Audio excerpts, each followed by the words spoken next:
Hello, everyone. Thank you for joining us tonight. My name is Carla Whitaker. I'm here with CalSOAP, or the California Student Opportunity and Access Program. And if you're watching this live right now in real time, then it is April the 16th of 2025. And today I'm going to go over some information about for high school seniors, how to accept your financial aid package from a college, what it might look like, how you can compare between colleges, and some of the steps that you'll need to take. We are recording this webinar, so it will be available on our website. I'm going to actually put that exact link in our chat. And although you won't be able to type into the chat yourselves, you are able to type into the Q&A. So there should be a Q&A depending on what your Zoom interface looks like. It might be at the bottom of your screen or at the top of your screen. But you are welcome to put any questions that you have into the Q&A. I should say that I'm not able to view the Q&A while I'm sharing screen. So for a portion of this, while I'm sharing screen, I'm not going to be able to look at your questions in real time. However, we're definitely not going to take the whole hour on the slides, not at all. As soon as I go through the slides, I will stop sharing so that I can see the Q&A and answer any questions people might have. But beginning tomorrow, we will have a link to this recording on our website, calsoapsandiego.org, in the blogs and webinar section. And again, that is in the chat. And then also I will make this slide deck that I'm sharing accessible, including the various links that I have in it, and I will make that accessible as well. All right, so let me go ahead and get started. I do want to mention, just a reminder, CalSOAP, we are, everything that we do is free. Everything that we do is geared toward trying to give students access to higher education and learning about how to fill out college applications, financial aid forms, things like that. And so if, feel free to give us a follow on social media. We're at CalSOAP San Diego. We have a website, we have an X, a Facebook, an Instagram, a YouTube channel. So feel free to follow us for information. I try to post as often as possible about things like scholarship opportunities, webinar opportunities, internships, anything that we think might be helpful to students and parents. All right, so again, I'm going to go ahead and start sharing screen. I won't be able to look at the Q&A live, but I will take time when I'm through with the slide deck to stop sharing and look at those, and hopefully I'll do my best to answer any questions that you might have. You also have my email address because of the Zoom reminders, and so you're welcome to email me any questions you might have individually if you don't want to share them in a public forum like a Q&A, although you are welcome to ask questions anonymously, and it will come up as an anonymous member if you'd like to do that. All right. I'm going to go ahead and get started with the slide deck.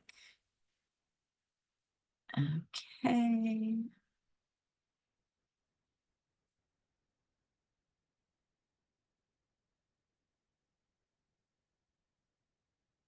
Okay.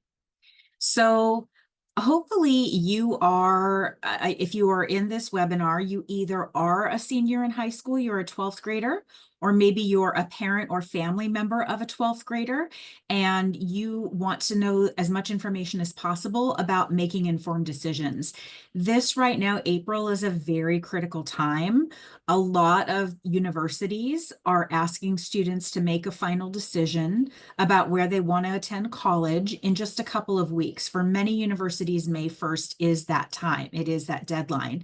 So not only were you probably fairly recently found out where you were accepted, and then very soon after that, hopefully got a financial aid package offered from a college, now you have to start sorting through everything and making that decision. Where do I want to attend college?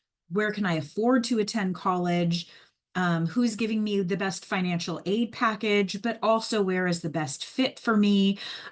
There's a lot at stake right now, and I understand that people might have stress about it. So I'm hopefully going to give you a few tips and resources that I hope will help you make a decision.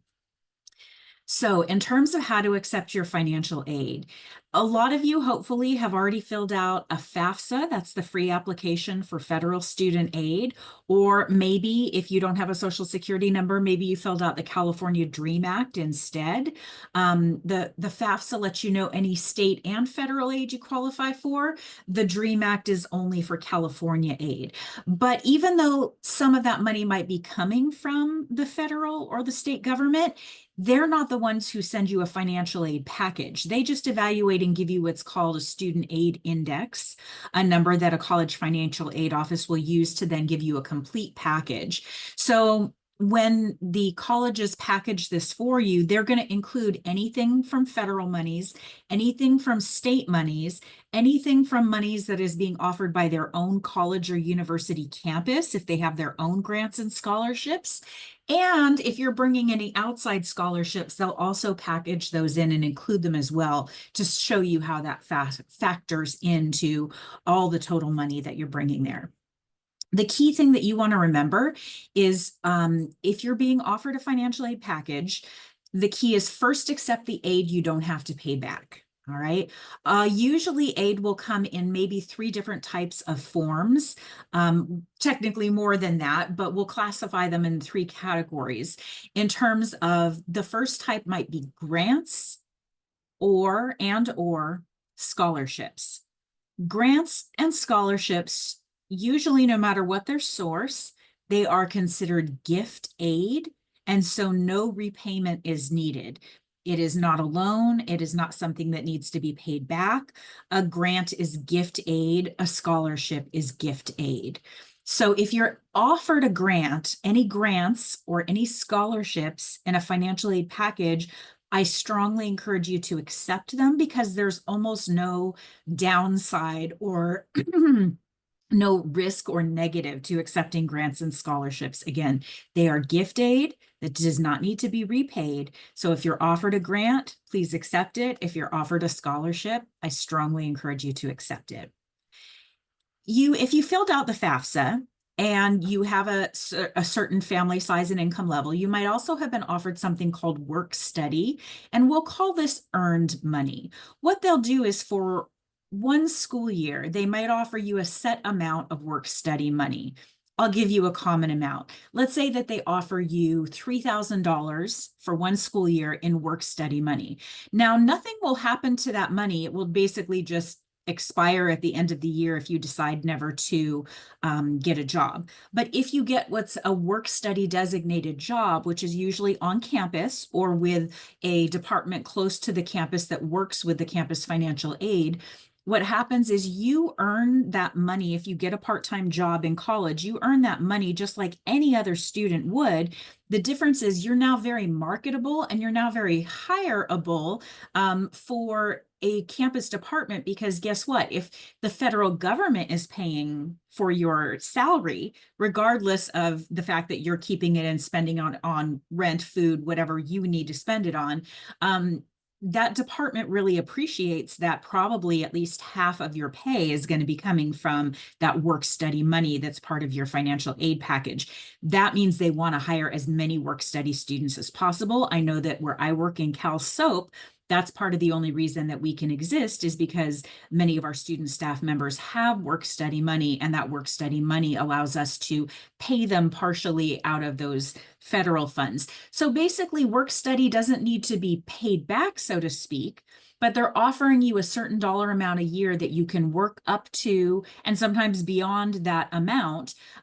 You're making whatever they're paying you per hour, and you are keeping it just like any other job and any other student or non-student.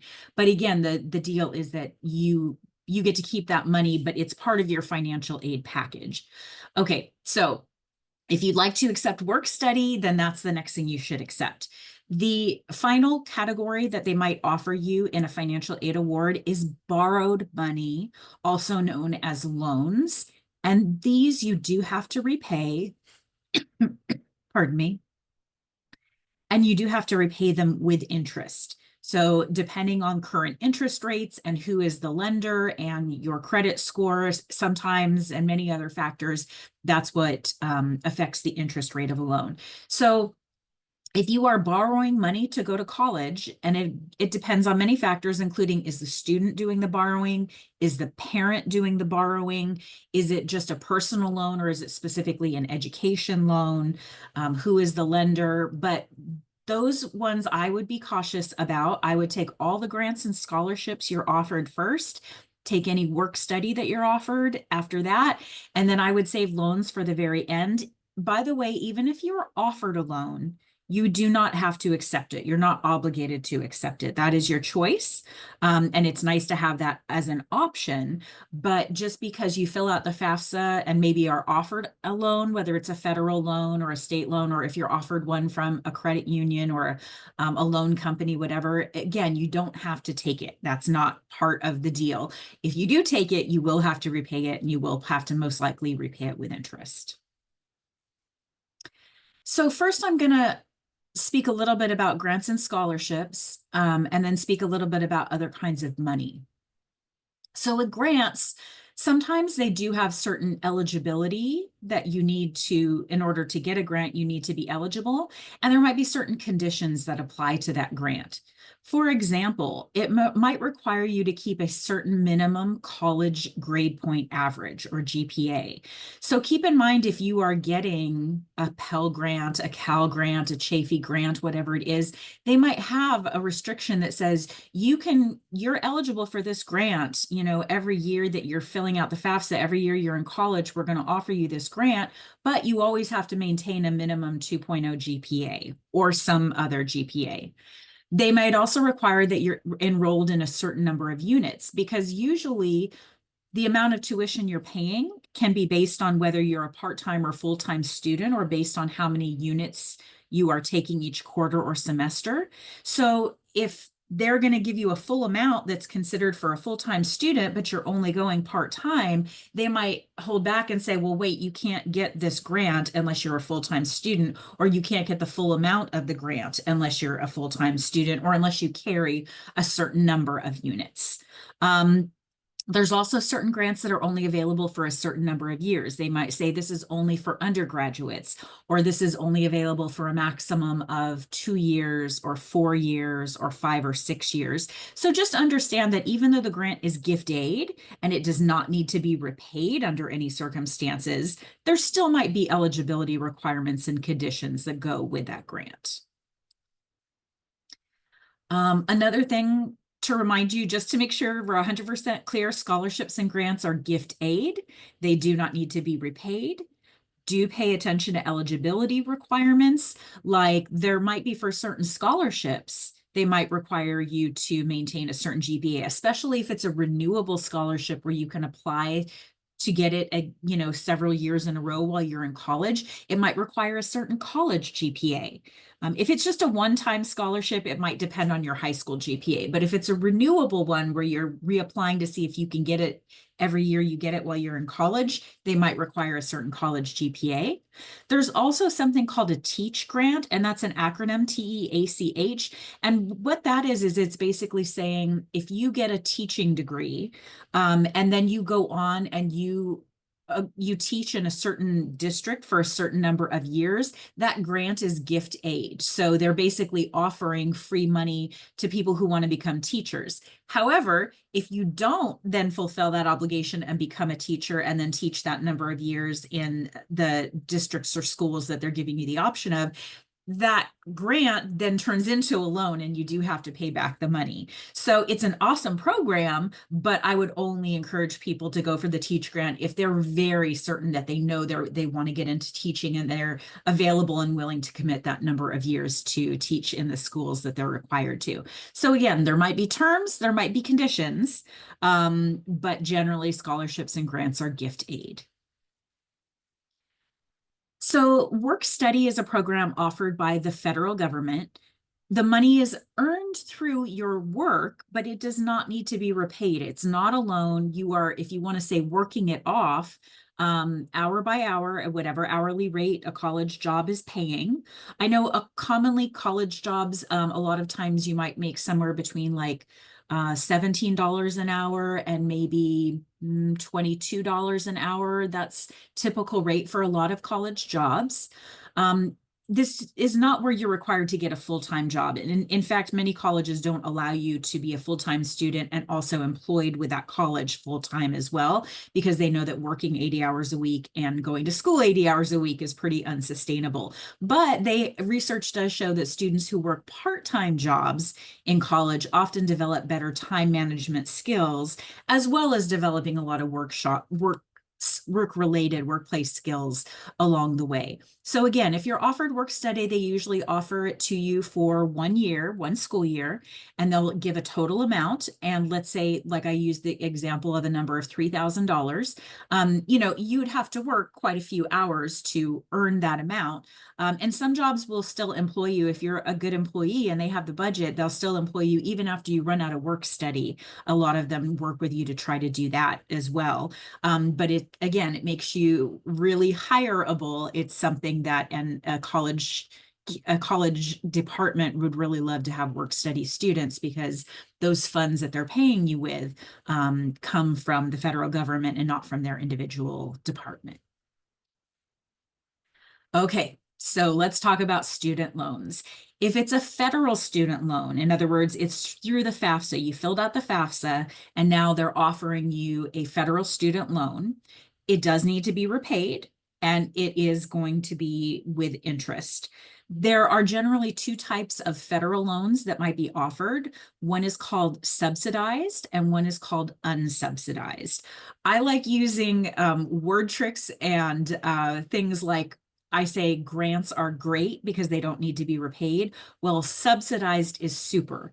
So if you're offered a subsidized loan, please accept that one first, because in that case, subsidized means the government pays the interest while the student is in college. So interest does not accrue while the student is in college because the federal government is paying it. So if you're offered different types of loan and one of them is called subsidized, definitely accept subsidized first. It's the super kind. Okay.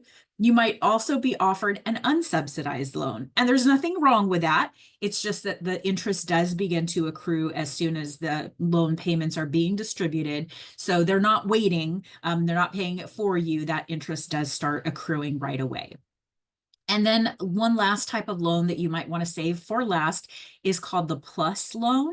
It stands for a parent loan for undergraduate students, although there's different kinds for graduates as well. But in this case, a PLUS loan is not necessarily offered to a student, but it might be offered to a parent. So the student might not have time to build up credit. They might not have a work history or an income, whereas the parents might have that. So the PLUS loan is one that's taken in the parent's name, not the student name. I do want to point out that for student loans, you don't need to start repayment until 6 months after college graduation. And it actually could be deferred even longer if the student is going from an undergraduate degree into graduate school. Okay. But a parent loan, it's just like getting a car loan. In other words, as soon as those loan payments, as soon as you start getting that money, you start making monthly payments right away. So in the case of a parent loan, the repayment begins immediately. Whereas with a student loan, the payments begin 6 months after graduation. I also have a link here to a loan simulator. And when I'm done with the slideshow, I'm going to give you an example of some of these. It actually takes you to a website that simulates, okay, let's say I borrowed this much and I got this degree, what would my payments look like? Or how long would it take me to pay it back? Or how much of it would be interest? And so I'll give you a look at the loan simulator. And of course, I'll share those links with you at the end so that we can actually go through and look at some of those things. There might also be loans that you're offered, like there are some states, like the state of California, for example, offers what are called California Dream Loans to AB 540 eligible students. Those are students who maybe don't have a social security number, but who have been California residents for at least 3 years. The terms might or might not be as favorable as a federal loan, and you can find that information on the CSAC website, the California Student Aid Commission. They also have a specific website, the UCs, that are offering to UC students that might be offered a DREAM Act. If they're not qualifying for a federal loan, they might be qualifying for a state loan or a college-specific loan. But it's the same deal. A loan is a loan, and it will have to be repaid, and it will have to be repaid repaid with interest. Now, some people would prefer to go with private loans, and just like any other kind of loan, it does need to be repaid with interest. The borrowing terms might or might not be as good as federal loan terms. And when I'm talking about loan terms, I'm usually referring the biggest differences in the interest rate. Okay, so that's what you really want to look at, is who is giving me the most competitive or the best interest rate. Okay, that's what you really want to check. So check interest rates, check conditions, make sure it's something affordable and appropriate for you. And although I do find that a lot of times interest rates might be lower with a federal loan, I will say that some people, they might have like a personal history or relationship with a bank or a credit union. In other words, they might say, well, this is the first time, we've filled out anything except for a tax return for the federal government. I'm not sure about the federal government. I don't know exactly how much information I want to share or what I want to borrow from the federal government. I'm not sure what's going on there. I'm not sure about the stability, but I've been with my credit union for 20 years and I've always had a good customer service experience with them. So maybe for some people, they would prefer, instead of taking state money or federal money or something like that, they would prefer to get a private loan from a private business or a private company, their own bank or credit union. And that is perfectly wonderful as well. I encourage people, if they do need to borrow money, to go with wherever they feel the most comfortable. Obviously, I'm hoping that they get the best deal in terms of interest, but I know that there are many different concerns on many different levels. And so I want to encourage people to know that just because the federal government offers you a loan doesn't mean you have to accept it. Just because a private bank offers you a loan doesn't mean you have to accept it, but at least they'll give you terms and conditions and an interest rate and a contract. So those are generally, as far as borrowed money, the different scenarios. I do like to tell people there are ways to minimize borrowing.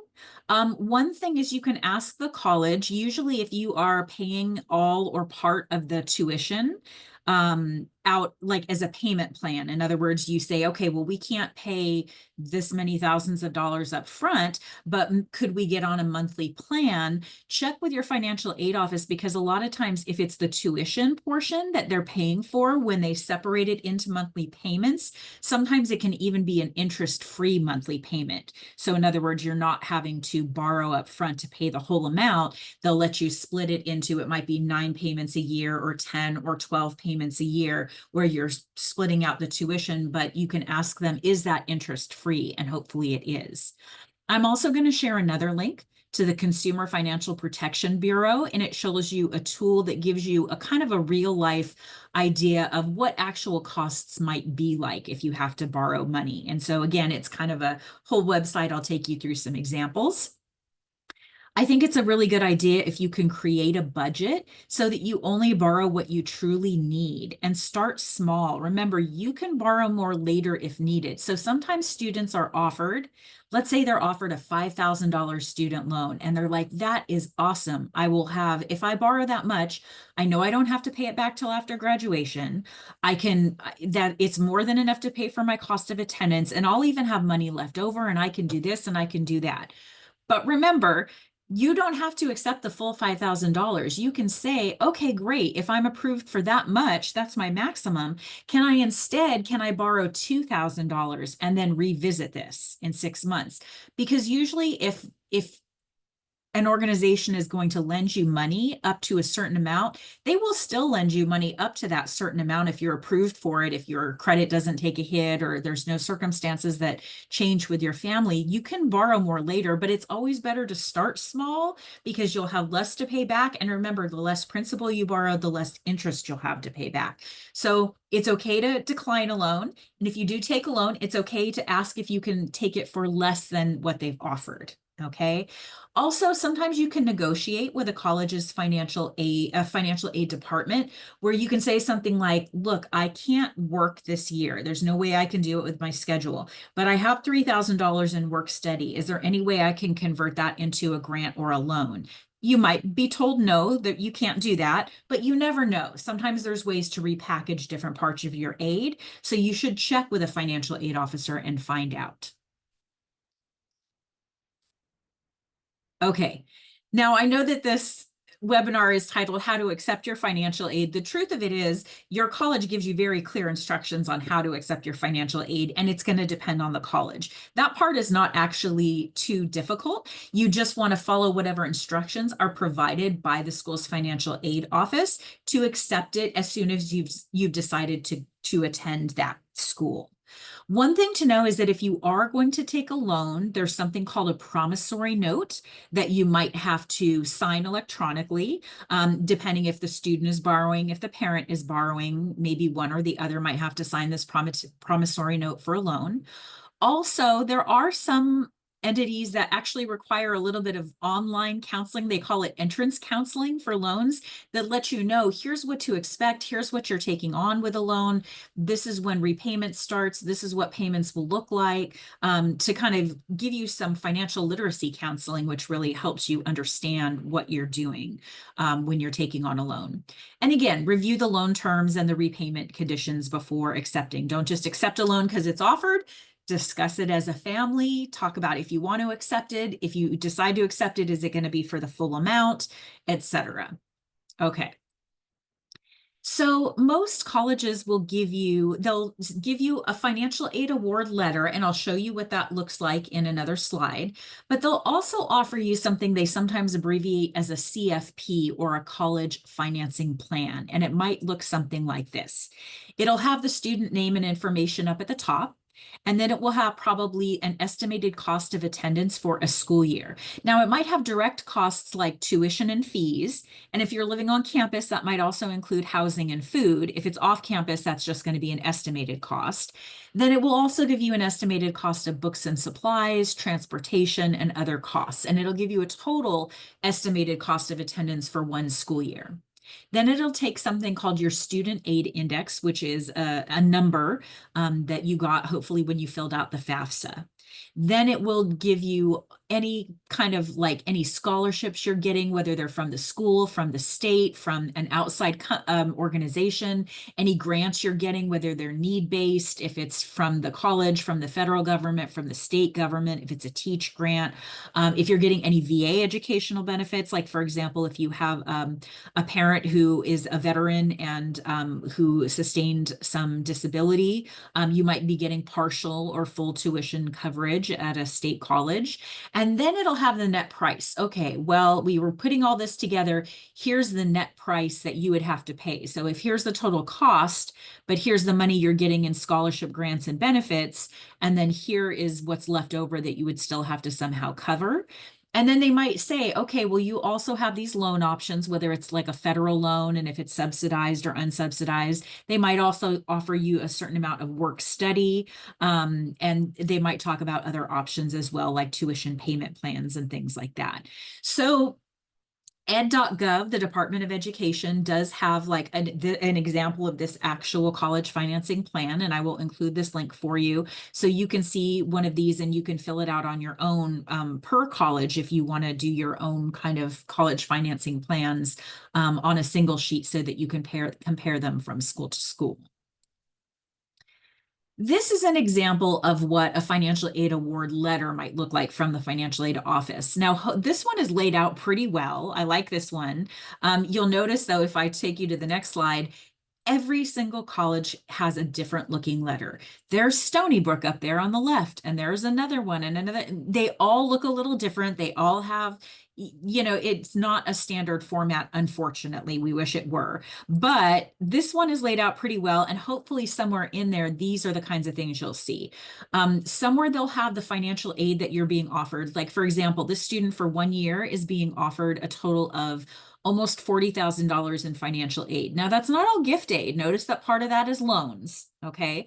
But you'll see that for fall and spring semester, if you add those together, they're getting a total of $31,000 in a faculty scholarship. They're also getting $2,600 more than that in a Pell Grant. They're getting an FSEOG grant. They're also offered a total of about $5,500 in loans. Now, at this particular college, their estimated cost of attendance for 1 year is $61,000. Now, part of that is in tuition, about 46,000 of it is in tuition, but you can see that there's also fees, there's estimated costs for room, housing, meal plan, then indirect supplies, books, transportation, etc. So they're saying, okay, even after we offer you all the grants and scholarships and loans from the federal government, you still would have to pay this amount per year. You'd still have 21,000 per year due. If you wanted to make that in 10 payments a year, it would be about 21,000, almost 2,100 a month. If you wanted to do 12 payments a year, it'd be about 1,800 a month. And so now you as a family have to decide, do I have savings for that? Are we going to take additional loans for that? Or is this something that we can't afford it? And then also here, they're offering work study. They put it underneath all the others, but they're saying, look, we're offering you a total of $2,500 a year in work study if you want to also get a job while you're in college. So this is the type of thing that you want to take and look at from each college that gives you one to say, okay, it's not just about the sticker price and what's the total cost of this college. It's really important to know that. But also, how much are they offering me in their package? And then how much is left over that we would have to pay out of pocket? Is that amount that's left over, is that something that's feasible for us? Or are we going to need to start out at a community college where for 2 years I can get free tuition at a California community college as a California resident? And in that time, I'll be saving my money and maybe putting my Cal Grant on hold and maybe transferring to a UC or a CSU or a private or an out of state for my upper division for my junior, senior year. It's just all about options and figuring out what's the best deal for you, both what's the best fit college and what's the best deal financially. Okay, so again, different colleges are going to give you different financial aid awards and they might look different, but hopefully there is some type of, here's the cost of attendance, here's the total financial aid package you're getting, here's the balance, if any, that's left over. One thing that it really helps to compare college costs, especially nationally, is there is an organization called U Aspire. It's the letter U and then ASPIRE. U Aspire College Cost Calculator. They have like a very straightforward, based on current information of what are tuition and fees and cost of attendance at various colleges. And it will let you, they also even have an app for your phone. I definitely recommend this one, especially if you're considering maybe out of state or private universities, because some of the resources I'm giving is just for the state of California, but U Aspire really covers all of the USA and sometimes even outside the US colleges. And it lets you compare real net prices or real costs of different colleges. So U Aspire is a good tool. I like their college cost calculator a lot. You do have to create a little free account, but it doesn't cost anything. And it can be really helpful tool for students and parents. Okay, one of the last things I want to mention is if you're going to college anywhere in California, whether it's public or private, after you filled out the FAFSA or the DREAM Act, I really want to make sure if you're going to school anywhere in California, I want you to create a Web Grants for Students account. So if you receive a Cal Grant award, or if you receive a middle class scholarship, the middle class scholarship is only for students who are going to a UC or a CSU. But if you receive any of that type of state aid, this Web Grants for Students account, it's where you'll be able to view it if you got it, and you'll also be able to accept it. And of course, you want to accept anything that says grant or scholarship, right? So once you have decided on a college, you can input that in the School of Attendance section of Web Grants for Students. And there's like a little 5-minute video they have on how to set up an account. And when I'm done sharing the slide deck, I'll share a little bit of that with you as well. So again, hopefully you've already filled out a FAFSA or a DREAM Act. If you're going to college in California, you now need to create a Web Grants for Students account. Okay, I'm going to recap everything. I'm going to give you some resources. I'm going to stop sharing slides and I will try to answer any questions that I can. And then I will also share, online some of the resources we've seen. So to recap what we've gone over, first, you want to accept free money. So if you're offered a grant is great. And a scholarship is great. Remember, that's gift aid, free money you don't have to repay. So always accept your free money first if it's offered. accept your earned money next. So if you're offered work study, that's the next thing that you might want to accept, especially if you're willing to get a part-time job. It doesn't require, by the way, that you work any certain number of hours a week. There's no minimum that you have to work. They just give it to you as a total dollar amount over the course of the year. And some students work 5 hours a week or 10 hours a week or 15 or 20 hours a week. It just depends. Only borrow in the form of a loan, only borrow what you need, and make sure you understand the repayment terms and the interest. Also, the main place that you want to contact moving forward with your college financial aid questions is the College Financial Aid Office. They're the people who package it all together and make sure it goes to you and your accounts, make sure it pays for your expenses, and they're the people who can work with you. So contact your colleges. Once you decide on that college, contact their financial aid office if you have questions about moving forward and getting, a lot of times they have connections to scholarships. They can explain things to you. They're there with resources. As far as some action steps, one of the things that you want to do now, if you haven't done it yet, is to create a Web Grants for Students account if you're attending a college in California. If you're attending out of state, that step might not be necessary, okay? Also, for many of you who have applied to four-year universities and you want to start there as a freshman, a lot of them have either what they call a student intent to register deadline, or maybe they call it an AYO, accept your offer deadline. And for many universities, that's coming up in a couple of weeks. It's on May 1st. So many colleges, they want you to decide by that time. By the way, if you are accepted at some colleges but waitlisted at others, if you wanted to opt into the wait list, make sure that you did that. But a lot of times, if they're going to start admitting people off the wait list, which they might or might not, it depends on their yield, depends on how many students accept. But say you accept at one college and then you're offered a spot from the wait list at another college that you wanted to attend more, it is still possible to do that, but you might have had to pay a deposit with that intent to register, and that would probably be non-refundable. So usually those are somewhere along the lines of between $300 and $500 that are due May 1st or thereabouts. So that might be kind of tricky if you are offered a spot on the wait list after the fact and you've already accepted at a different college. Again, you can change your mind, but you might lose your deposit. So just a note about that. Follow the College Financial Aid Office instructions for how to accept your aid with them, accept your college financial aid package. And this is it. This is when the college portal becomes so important. It becomes everything. That's how they communicate everything about orientation, matriculating into classes, getting your financial aid, when classes start, all of that information. So really just make sure that you are checking your college portal. Hopefully you've done this already, but they strongly recommend that you use an email address that's something like a Gmail or something that you'll have long term. If the email address you use is one that's associated with your high school, you might be losing that email account as soon as you graduate. So you want to have something that you'll still have access to over the summer and next year, etc. So these resources, again, I will share with you, but these are some of the things that we talked about. Is studentaid.gov has a loan simulator. The Consumer Financial Protection Bureau also has a tool to show you what a financial path to paying for college might look like. U Aspire has a great college cost calculator that will calculate different costs for colleges around the nation.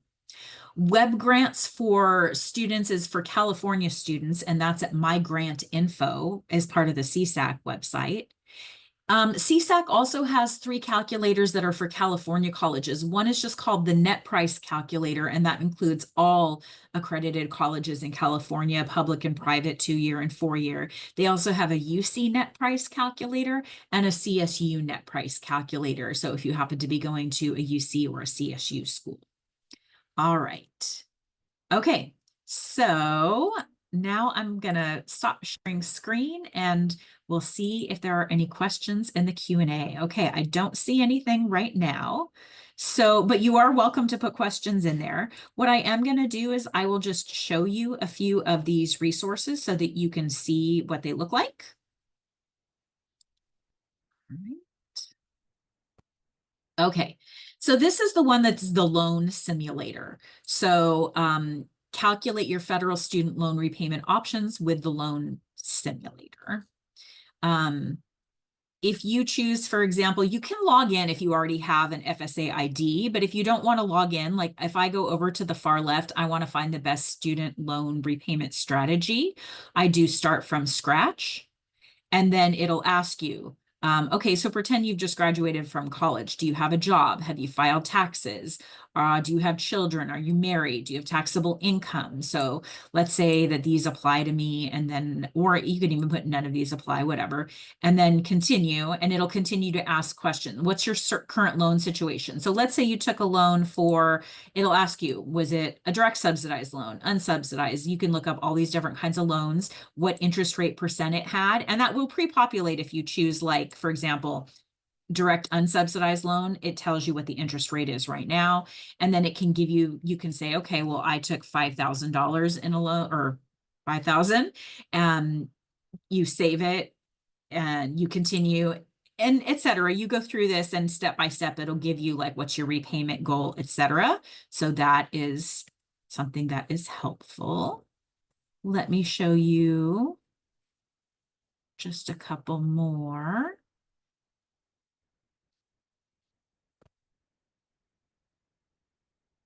This is the Consumer Financial Protection Bureau one, where if you hit get started, you can enter the name of your college. So let's say I say UC San Diego, and it'll come up.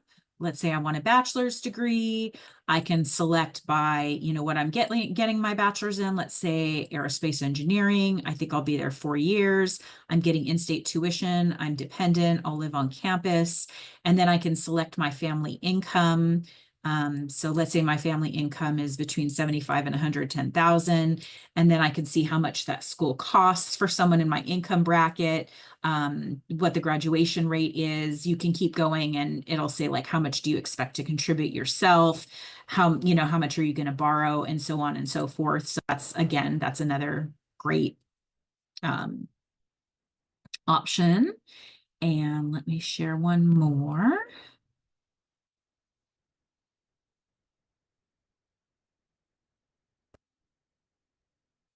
Okay, here's the U Aspire cost calculator.